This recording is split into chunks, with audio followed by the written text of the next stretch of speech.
Hello students, I am CA Harshita Rizwani from HR Institute of Studies. Today, we would be continuing all together with a new chapter in SS for Standard 9 student. The name of the chapter is Movement Towards a New World. तो अपन chapter number 2 में first world war के बारे में पढ़ा. First world war क्यों हुआ, कैसे हुआ, उसके क्या इफेक्ट्स थे, ये सारी बातें हमने पढ़ी. फर्स्ट वर्ल्ड वॉर के बाद आता है सेकेंड वर्ल्ड वॉर. तो सेकेंड वर्ल्ड वॉर होने के कौन कौन से फैक्टर्स के कारण सेकेंड वर्ल्ड वॉर हुआ, ये सारी चीजें हम यहाँ पे पढ़ेंगे.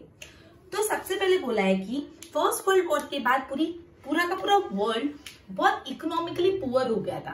फर्स्ट वर्ल्ड वॉर में इतना ज्यादा फाइनेंशियल रिसोर्सेज का ड्रेनेज हुआ कि पूरा का पूरा जो वर्ल्ड है वो बहुत इकोनॉमिकली वीक हो गया था. जो गवर्नमेंट थी इन पावर वो भी सक्सेसफुल नहीं हुई ये गरीबी मिटाने में. ठीक है, लोगों का ना डेमोक्रेसी में से विश्वास ही उठ गया. लोगों ने बोला डेमोक्रेसी तो एकदम बेकार है, क्योंकि डेमोक्रेसी में हम अपने लीडर्स चुनते हैं, वो लोग प्रॉपरली काम नहीं करते, बहुत प्रॉब्लम होती. तो डेमोक्रेसी से विश्वास उठ गया और डिक्टेटरशिप कंसेप्ट लोग फॉलो करने लगे. काफी कंट्रीज में डिक्टेटरशिप कंसेप्ट चलने लगा और यही सेकेंड वर्ल्ड वॉर का ड्राइविंग फोर्स था. समझ लो मतलब क्या हुआ, फर्स्ट वर्ल्ड वॉर के बाद काफी कंट्रीज बहुत इकोनॉमिकली पुअर हो गए, बहुत ही ज्यादा गरीब हो गए. जो इमीडिएट गवर्नमेंट थी, गवर्नमेंट भी वो इकोनॉमिकली पुअर नेशन को लिफ्ट अप करने में सक्सेसफुल नहीं थी. तो लोगों का डेमोक्रेसी में से विश्वास ही उठ गया. उन्होंने बोला डेमोक्रेसी तो एकदम बेकार है और काफी कंट्रीज में डिक्टेटरशिप फॉलो होने लगा. और ये जो था यही वजह थी सेकेंड वर्ल्ड वॉर का, एक ड्राइविंग फोर्स था जिस वजह से सेकेंड वर्ल्ड वॉर के सीट सो किए गए. क्लियर. अब देखो यहाँ पे आपको 4 टॉपिक की बात करी जो बहुत इंपॉर्टेंट था सेकेंड वर्ल्ड वॉर में. मतलब जो in short first world war के बाद ये सारी चीजें हुई. इटली में फेसिज्म हुआ, जर्मनी में नाजिज्म, जापान में मिलिट्रिज्म एंड ग्लोबल डिप्रेशन 1929 से 32 वाला. तो ये एक एक पॉइंट डिटेल में पढ़ेंगे. सबसे पहले अपना पॉइंट है फेसिज्म इन इटली. अब इटली का क्या मैटर हुआ, अब जब फर्स्ट वर्ल्ड वॉर में जो विनिंग साइड था, जो नेशन जीते उस साइड में इटली था. मतलब इटली विनिंग नेशन को सपोर्ट कर रहा था, इटली विनिंग वाले साइड था. ओके, तो हाँ, तो जो इटली था वो विनिंग नेशन के साइड था. अब ये पूरे वॉर में इटली को $12 बिलियन रुपए खर्च हो गए. इटली को वर्ल्ड वॉर में, फर्स्ट वर्ल्ड वॉर में कितना पैसा उनका खर्च हो गया, $12 बिलियन. इतना ज्यादा अमाउंट खर्च हो गया इटली का. कितना, $12 बिलियन रुपीस खर्च हो गए. और इटली के 6 लाख सोल्जर्स की जान चले गई. इटली के 6 lakh soldiers lost their life. 6 lakh soldiers की लाइफ चली गई. मतलब उन्होंने इतना ज्यादा एफर्ट डाला क्योंकि $12 बिलियन चले गए और 6 लाख सोल्जर्स की लाइफ चले गई. राइट. येट इतना करने के बाद भी जो दूसरे विनिंग नेशन थे ना, उन्होंने अपने मनपसंद की टेरिटरीज एक्वायर कर ली और इटली को इग्नोर कर लिया. मतलब इटली क्या था, जीतने वाले साइड था. इटली ने फर्स्ट वर्ल्ड वॉर में $12 बिलियन खर्च किए, उनके 6 लाख सोल्जर्स चले गए. तो अल्टीमेटली वॉर जीतने के बाद कुछ फायदा तो मिलना चाहिए ना, बट ये फायदा मिला ही नहीं इटली को. जो दूसरे नेशन थे, जो दूसरे जीतने वाले नेशन थे, उन्होंने सारी टेरिटरीज अपनी चॉइस की ले ली और इटली को कुछ नहीं मिला. या इटली को ये मतलब एडवांटेज नहीं मिला और इस बात से इटली बहुत गुस्सा हो गई.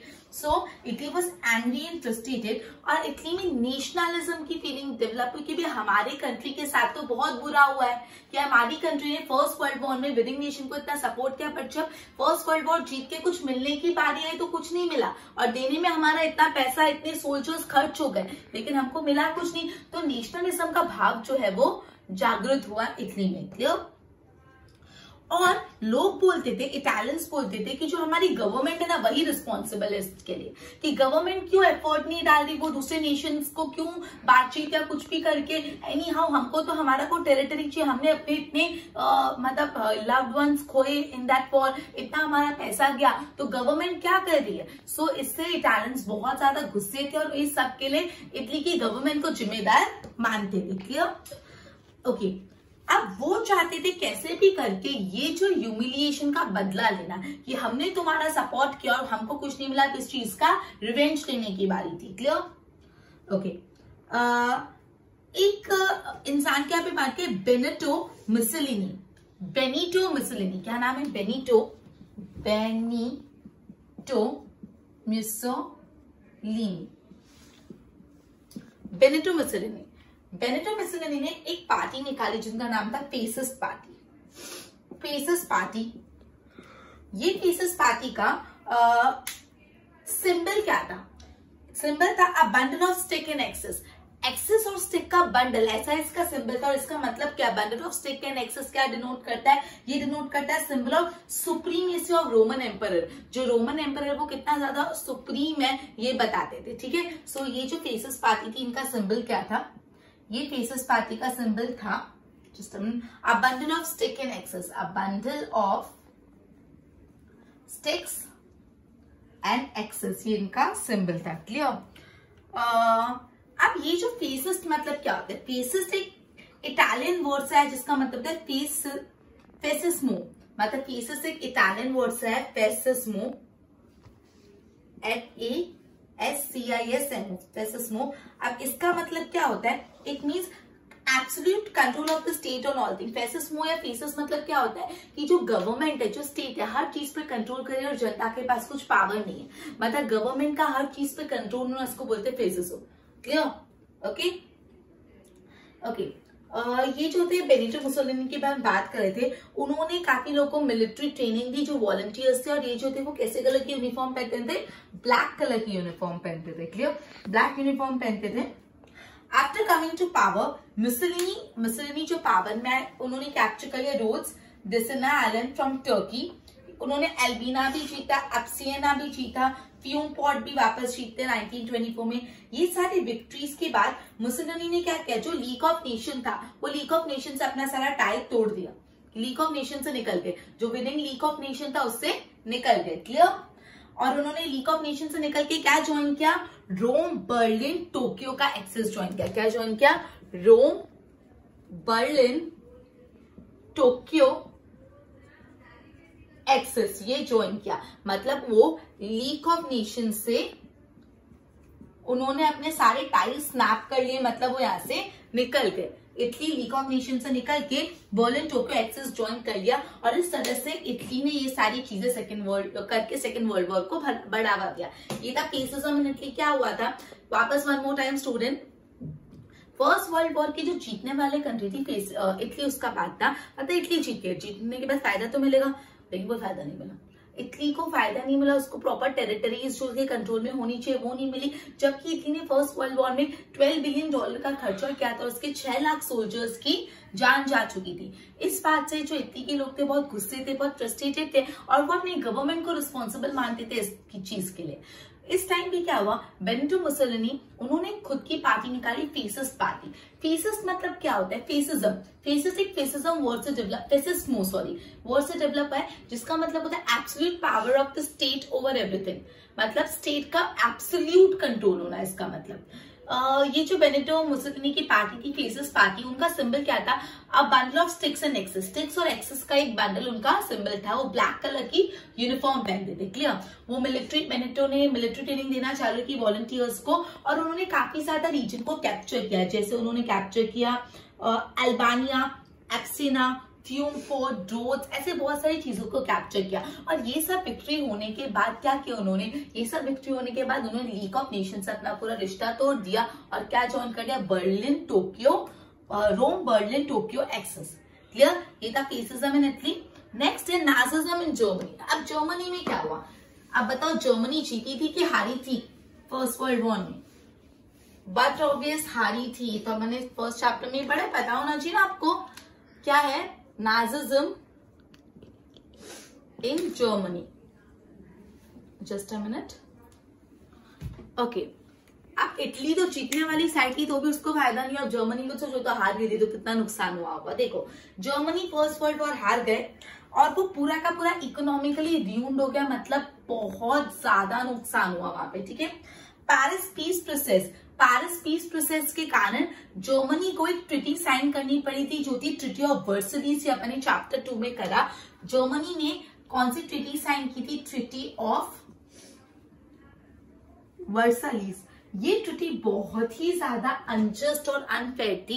ये ट्रीटी के कारण जर्मनी को बहुत ज्यादा ह्यूमिलिएशन, इंसल्ट फेस करनी पड़ी थी। अपन ने चैप्टर 2 में पढ़ा। याद नहीं तो वीडियो वापस देख के ये समझना, वरना ये बात समझ नहीं आएगी। Clear? German were extremely angry with this unjust treaty. ये अनजस्ट ट्रीटी से जर्मन बहुत ही ज्यादा नाराज थे। क्लियर? अब जो एडोल्फ हिटलर थे उन्होंने national socialist German worker party join किया।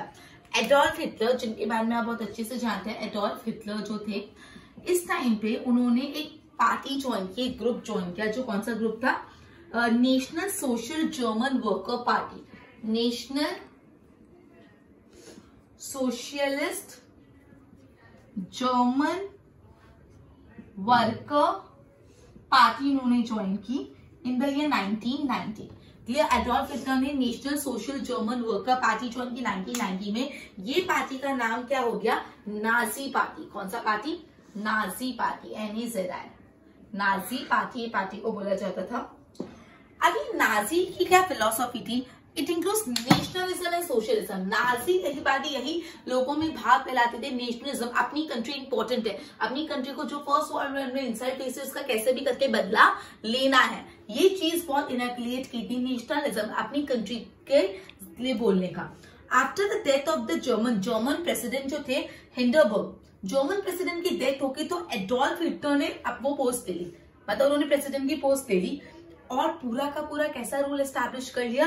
डिक्टेटरशिप रूल, कि भाई जो हिटलर बोलेंगे वही होगा। क्लियर? तो जब जर्मन प्रेसिडेंट, जिनका नाम था प्रेसिडेंट हिंडरबर्ग, उनकी डेथ हुई, तब क्या हुआ? हिटलर ने डिक्टेटरशिप रूल अक्वायर कर लिया। उन्होंने बहुत स्टर्न और अग्रेसिव पॉलिसी फॉलो की and led the German towards narrow nationalism. German जो थे हिटलर को एक फरिश्ता मानते थे, सेवियर मानते थे, दैट इज फहरर, FU, फहरर मतलब क्या होता है? सेवियर मतलब जो बचाता है ना, सेवियर मतलब जो जर्मन के लोग थे उनके लिए हिटलर फरिश्ता बन के आया था। इनिशियली सब ऐसा लग रहा था, बिकॉज जो जर्मन एकदम डाउन हो गया था, फर्स्ट वर्ल्ड वॉर के बाद हार गया था, उनमें पूरा self confidence financially, mentally, emotionally हर तरह से टूट गया था। उनको वापस किसने उठाया? ये फीलिंग किसने डेवलप की कि नहीं, अभी भी जर्मनी एक पावरफुल नेशन वापस बन सकता है? वो हिटलर ने ये फीलिंग इनक्लेट की, इसलिए हिटलर को माना चाहता था saviour of the people. Clear? Nazi की जो सोल्जर्स थे, जो नाजी पार्टी के सोल्जर थे, वो कैसी कलर की यूनिफॉर्म पहनते थे? ब्लू कलर की यूनिफॉर्म पहनते थे and stack a red strip on their shoulder. और यहाँ पे एक रेड कलर की स्ट्रिप होती थी और उसमें पता है कौन सा सिंबल बना हुआ होता था? स्वस्तिक का सिंबल। ये जो अपन स्वस्तिक सिंबल बनाते हैं ना, ये बना हुआ होता था। ठीक है, स्वस्तिक का सिंबल बना हुआ होता था। ठीक है, ओके। तो अगर आपसे पूछे नाजी पार्टी, आप ये अपना जो उनकी बेनिटो की पार्टी थी, वो कौन सी ड्रेस पहनती थी? वो ड्रेस ब्लैक यूनिफॉर्म पहनती थी, लेकिन नाजी पार्टी ब्लू यूनिफॉर्म और यहाँ पे रेड स्ट्रैप्स होते थे जहाँ पे स्वस्तिक बना हुआ होता था। Clear? Hitler organisation and militarism nature became obvious after coming to power. Obviously उनका नेचर ही ऐसा था, वो बहुत ऑथराइजेशन थे उनका, मतलब वो जो बोले वही होना चाहिए, बहुत डोमिनेटिंग काइंड ऑफ थे। तो जैसे वो पावर में आए, ऑब्वियसली ये चीज और ज्यादा क्लियरली दिखने लग गई। क्लियर? उनका मेन मकसद क्या था कि कैसे भी करके जर्मनी को एक पावरफुल नेशन बनाना है। उसके लिए फिर उनको जो भी करना पड़े ना, दे वुड डू दैट। उनको कैसे भी करके जर्मनी को एक पावरफुल नेशन बनाना था। क्लियर? अब वो बोल रहे थे कि हमको प्योर जर्मन रेस चाहिए यहाँ पे, in the name of purification of pure German race, मतलब प्रॉपर जर्मन पीपल होनी चाहिए, एक प्योर जर्मन रेस यहाँ पे होनी चाहिए। इस नाम से उन्होंने ऐसी पॉलिसीज चालू की कि वो ज्यूज जो होते थे, जो जिप्सीज होते थे, जो मेंटली चैलेंज पीपल थे, उनको परेशान करना चालू कर दिया कि हमको प्योर जर्मन रेस चाहिए यहाँ पे, प्योर जर्मन रेस। और जो gypsies, Jews, mentally challenge people, उनको कैसे भी करके उनको तंग करते थे, हैरान करते थे, मारते थे, उनको प्रिजन में रखते थे, बहुत उनको परेशान करते थे। क्यों? बिकॉज वो बोलते थे हमको प्योर जर्मन रेस चाहिए। Clear? By the end of second world war, जब सेकेंड वर्ल्ड वॉर खत्म हुआ तो कितने सारे यूरोपियन ज्यूज की जान चली गई, जिसको हम हॉलोकॉस्ट बोलते हैं, जेनोसाइड। हॉलोकॉस्ट में क्या हुआ था कि कितने सारे जर्मन लोगों को, कितने सारे जो ज्यूज थे उनको हिटलर ने मार दिया था, बहुत खतरनाक तरीके से। ठीक है, Holocaust. Okay. Hitler expansion, military action and against neighbouring country led to the, ठीक है, मतलब हिटलर के जो एक्सपांशन की एक्टिविटी थी वो जैसे नेबरिंग कंट्री को अपने में लेते जा रहा था, इससे भी सेकेंड वर्ल्ड वॉर का बीच सो हुआ। क्लियर? तो इतना Nazism in Germany, one more time सुजन, जर्मनी हार गया था फर्स्ट वर्ल्ड वॉर में, उसके बाद जर्मनी की हालत बहुत ही ज्यादा बुरी हो गई थी। और अपन को पता है फर्स्ट वर्ल्ड वॉर के टाइम जो पेरिस पीस ट्रीटी में एक treaty sign, Paris peace process के दौरान एक ट्रीटी साइन हुई थी जो थी ट्रीटी ऑफ वर्सलीज। वो ट्रिटी ऑफ वर्सलीज जो थी, वो ट्रिटी में बहुत ज्यादा अनजस्ट ट्रिटी थी। मतलब जर्मनी को अपने काफी ज्यादा एरिया, उनकी जो राइन रिवर थी, वो सब बहुत ज्यादा मतलब बहुत अनजस्ट ट्रिटी थी। इससे जर्मन पीपल बहुत नाराज थे, क्लियर, बहुत ज्यादा नाराज थे। उस टाइम पे जो एडोल्फ हिटलर थे, उन्होंने national social Germany worker party join किया इन द ईयर 1919, और ये पार्टी का क्या नाम से बुलाने लगे, नाजी पार्टी। उस टाइम पे जो जर्मन के प्रेसिडेंट थे हिंडरबर्ग, उनकी डेथ हो गई। उनकी डेथ होते से हिटलर ने वो पोस्ट लिया, पूरी की पूरी जर्मनी में डिक्टेटरशिप एस्टैब्लिश कर लिया। बहुत स्टर्न और एग्रेसिव पॉलिसी वो फॉलो करते थे। उनका एक ही मकसद था, कैसे भी करके जर्मन को एक पावरफुल नेशन बनाना। जो एकदम वीक जर्मन हो गया था, वो धीरे धीरे वापस उठ रहा था। इसीलिए जो एडोल्फ हिटलर थे, वो लोगों के लिए एक सेवियर थे, क्लियर, ओके। अब वो ब्लू कलर की नाजी के जो सोल्जर्स थे, ब्लू यूनिफॉर्म पहनते थे, शोल्डर पे रेड स्टार होते थे, सस्ते ड्रॉ किया हुआ होता था, क्लियर। उनका मेन एम यही था कि जर्मन को एक सुपर पावर बनाना। अब वो बोलते थे the name of purification of Germany, Germany को प्योर करना है। तो जो ज्यूस होते थे, जिप्सीज, मेंटली चैलेंज पीपल को परेशान करते थे, मारते थे, निकालते थे। और जैसे सेकंड वर्ल्ड वॉर खत्म हुआ ना, कितने ज्यादा यूरोपियन ज्यूस की तो बुरी तरह से उन्होंने जान ले ली, जिसको हम हॉलोकॉस्ट बोलते हैं, क्लियर। इस तरह से जर्मनी ने भी बहुत ज्यादा कंट्रीब्यूट किया सेकेंड वर्ल्ड वॉर को आगे बढ़ाने में या सेकेंड वर्ल्ड वॉर शुरू करने में, ठीक है। तो फेसिज्म इन इटली पढ़ा, नाजिज्म इन जर्मनी। अब जापान का क्या असर हुआ, मिलिटरिज्म इन जापान। जापान में क्या हुआ वो देखते हैं। नेक्स्ट टॉपिक है तो मिलिटरिज्म इन जापान। अब जापान में जीतने वाली साइड है मिलिटरिज्म इन जापान। अब जापान में भी जीतने वाली साइड था। जब ट्रीटी ऑफ वर्सली साइन हुई थी, तो ट्रीटी ऑफ वर्सली से जर्मनी को तो नुकसान था, लेकिन जीतने वाली साइड को तो फायदा होगा। लेकिन ये ट्रीटी ऑफ वर्सली का जापान को कुछ फायदा नहीं मिला। फर्स्ट वर्ल्ड वॉर के बाद ट्रीटी ऑफ वर्सली साइन हुई, जिसमें जर्मनी को बहुत ज्यादा नुकसान हुआ, जर्मनी को बहुत ज्यादा फाइन पे करना पड़ा, उसके बहुत सारे रीजन उनसे निकल गए। लेकिन जो जीत रहे हैं, मतलब जो विनिंग नेशन है, उनको तो ट्रीटी ऑफ वर्सली फायदेमंद ही होगी। लेकिन जापान को उस ट्रीटी का कोई भी फायदा नहीं मिला। Japan did not get benefit of provinces of China as expected. मतलब तब ऐसा बोला गया था कि जो चाइना के कुछ रीजन है ना, वो जापान को मिल जाएंगे, लेकिन ऐसा कुछ नहीं हुआ, ठीक है। बोला गया था कि चाइना का कुछ रीजन जापान को मिल जाएगा, बट ऐसा नहीं हुआ। इंग्लैंड और France distributed many region of Germany between them. मतलब जर्मनी के भी आधे आधे हिस्से उन्होंने इंग्लैंड और फ्रांस ने एक दूसरे में बांट दिए। जर्मनी का भी कोई हिस्सा जापान को नहीं दिया। जापान इस चीज से बहुत ज्यादा डिसप्लीज था, क्लियर। मतलब ट्रीटी ऑफ वर्सलीज में जापान के हाथों कुछ नहीं आया। पहले ऐसा एक्सपेक्टेड था कि जापान को चाइना का कोई एरिया मिलेगा, वो भी नहीं मिला। एंड जर्मनी के भी एरिया इंग्लैंड और फ्रांस के बीच में डिस्ट्रीब्यूट हो गए, क्लियर। जापान इस बात से बहुत डिसप्लीज था। In the year 2122 Washington meet, एक 2120 में वॉशिंगटन मीट हुई थी, मतलब वॉशिंगटन में लोग मिले थे। Japan had to agree to have only 35% of English and American naval force. फिर और क्या हुआ, जब एक वॉशिंगटन मीट हुई, उसमें बोला जापान को इंग्लिश और अमेरिका का जो नेवल फोर्स है उसका सिर्फ 35% ही मिलेगा और ज्यादा नहीं मिलेगा। Japan had also had to vacate the island of Sakhalin and Siberia, और बोला जो आइलैंड ऑफ सिबेरिया और आइलैंड ऑफ सखेलिन है वो भी खाली करना पड़ेगा, क्लियर। जापानीज यूथ इन सब बातों से बहुत ही ज्यादा गुस्सा हो गए कि पहले तो ट्रीटी ऑफ वर्सलीज में कोई फायदा नहीं मिला। जापान चाइना का कुछ एरिया देने वाले थे, वो नहीं दिया। जर्मनी का कुछ एरिया नहीं दिया। वॉशिंगटन मीट में ये भी बोल दिया कि इंग्लिश और जो अमेरिका का नेवल फोर्स उसका सिर्फ 35% ही मिलेगा। उसके बाद जो उनके आइलैंड पे उनका कैप्चर था, दैट इज सिबेरिया और सखेलिन का आइलैंड भी वापस करने को बोल दिया। इन सब बात से जापान के यूथ बहुत गुस्सा थे। उस टाइम पे इलेक्शंस थे जापान में and party supporting militarism got the majority. Election था और जो वो पार्टी जो मिलिटरिज्म कंसेप्ट को सपोर्ट करती थी, मतलब मिलिट्री आर्मी को बढ़ा और ज्यादा से ज्यादा एरिया अपने में लेते जाओ, उस पार्टी को वोट मिला और पार्टी जीत गई। Military nationalism of Japan adopted the policy of expansion. Expansion मतलब धीरे धीरे करके आजू बाजू के एरिया को अपने में लेते जाओ, clear. Japan did not get a permanent place in league of nation. Western country could not stop the imperialist activity of Japan. Japan ने क्या किया, कैप्चर किया मंचूरिया एंड एस्टैब्लिश मंचूको गवर्नमेंट। मतलब जापान ने क्या कर दिया, मंचूरिया एरिया को कैप्चर कर लिया और वहां पे खुद की गवर्नमेंट बना दी, मंचूको गवर्नमेंट, क्लियर। उन्होंने कोरिया भी कैप्चर कर लिया, मंगोलिया भी कैप्चर कर लिया, शैंटंग भी कैप्चर कर लिया और भी कुछ प्रोविंसेस ऑफ चाइना के उन्होंने खुद में कैप्चर कर लिया। उनको मिला तो नहीं as per treaty of Versailles, तो क्या किया उन्होंने अपना मिलिट्री पावर दिखा के लड़ाई लड़ के एक्सपांशन की पॉलिसी करके ये सारा चीज कैप्चर कर लिया। It improve the relation. अब उन्होंने क्या किया, जर्मनी और इटली से रिश्ते अच्छे कर दिए। देखो जर्मनी भी गुस्सा था इस फर्स्ट वर्ल्ड वॉर के बाद, इटली भी गुस्सा था। इटली क्यों गुस्सा था, उसको कोई फायदा नहीं मिला, जर्मनी क्यों गुस्सा था, उसको तो और नुकसान हो गया, तो हार गया बेचारा। तो उन्होंने क्या बोलते ना, जो दुखी एक साथ हो गए, तो भाई जापान ने बोला कि वो जर्मनी और इंग्लैंड के साथ उस समय अपने रिलेशन अच्छे करना चालू करे और and lose the string of imperialism.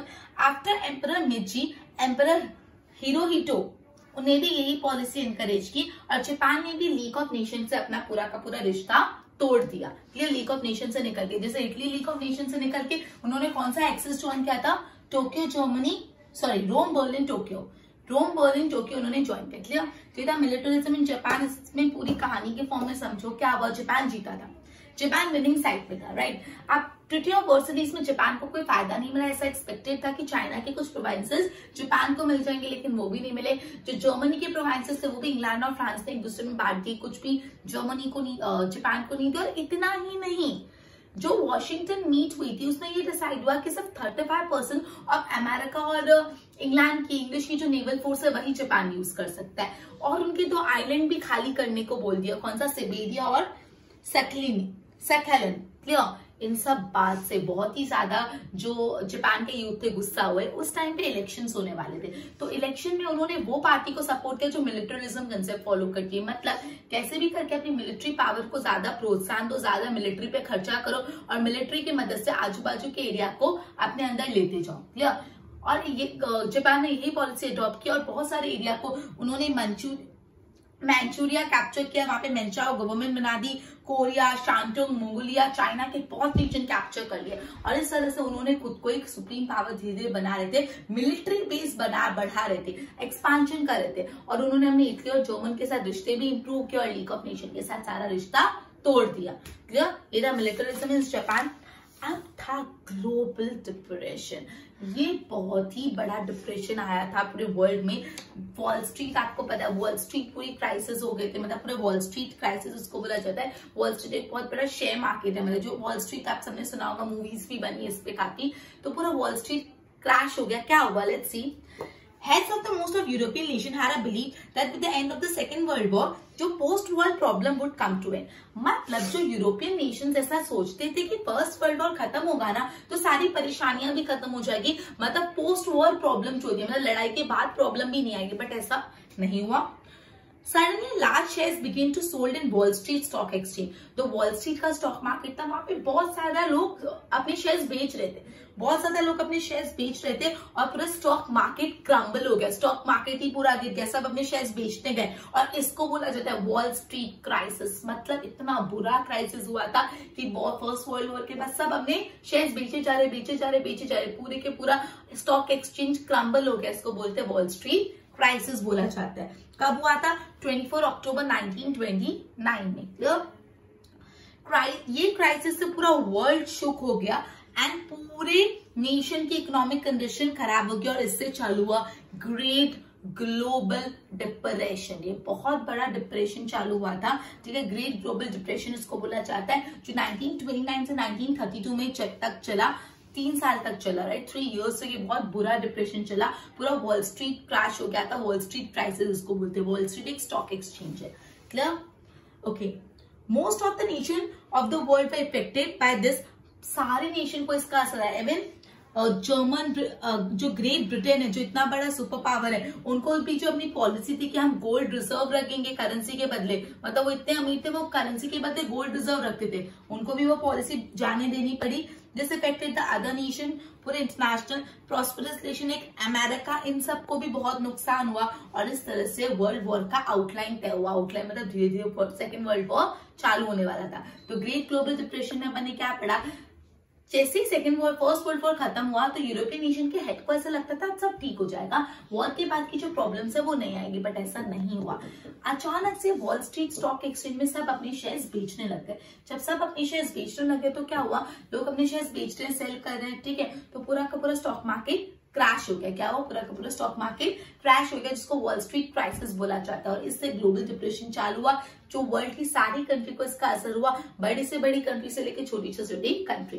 तो ये 4 अपने पॉइंट पढ़े, fascism in Italy, Nazism in Germany, militarism in Japan, and global depression. Clear?